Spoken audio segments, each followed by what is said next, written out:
Okay, folks, let's talk about the basic concept of the valence layer.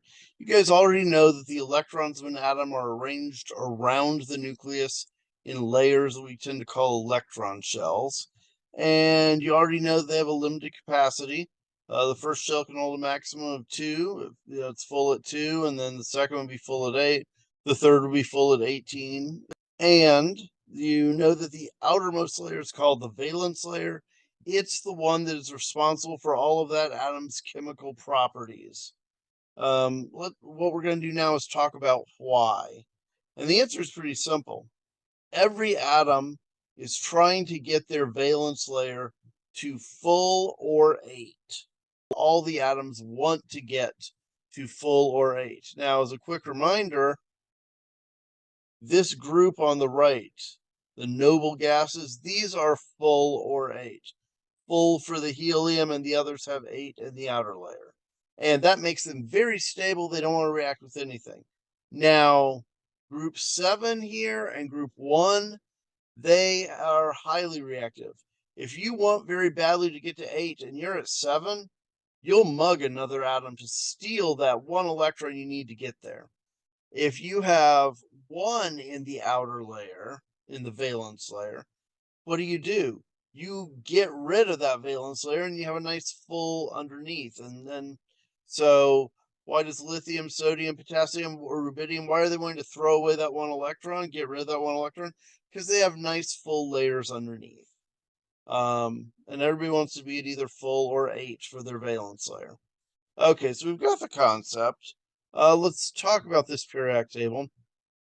I'm just going to be focusing on the things that are 1A, 2A, 3A, 4A, 5A, 6A, 7A, 8A.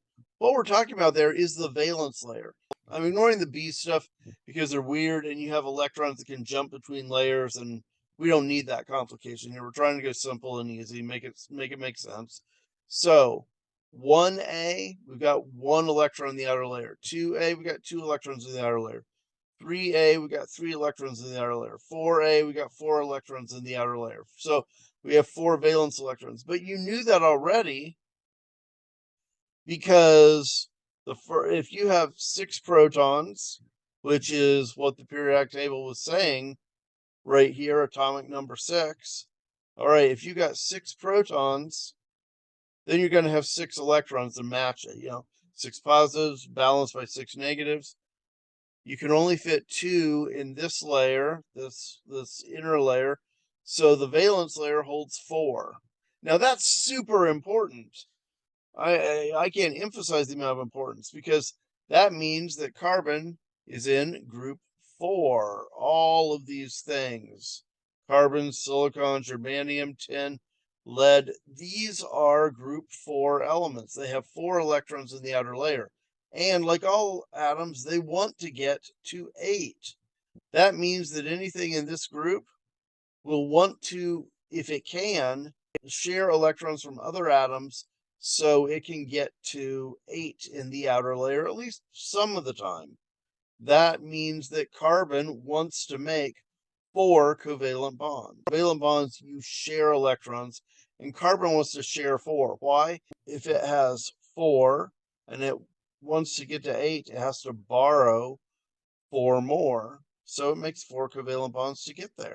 That's the whole point of worrying about valence electrons. Worrying about the valence layer is it'll tell you the chemical properties, what something wants to do, whether it wants to make an ionic bond. Group 7 wants to take an electron to get to 8. Group 1 wants to just lose that whole layer and depend on the layer underneath. So those make ionic bonds because they take or give electrons.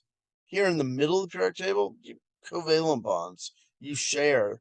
There you can't. This would be way too hard to try to steal 4 electrons to get to 8. So instead, you share. Anyway, that's the whole concept here. Towards the periphery of the table, you tend to make ionic bonds. Towards the middle, you tend to make covalent bonds. But whichever thing you do, the goal is simply trying to get to full or 8 for your valence layer.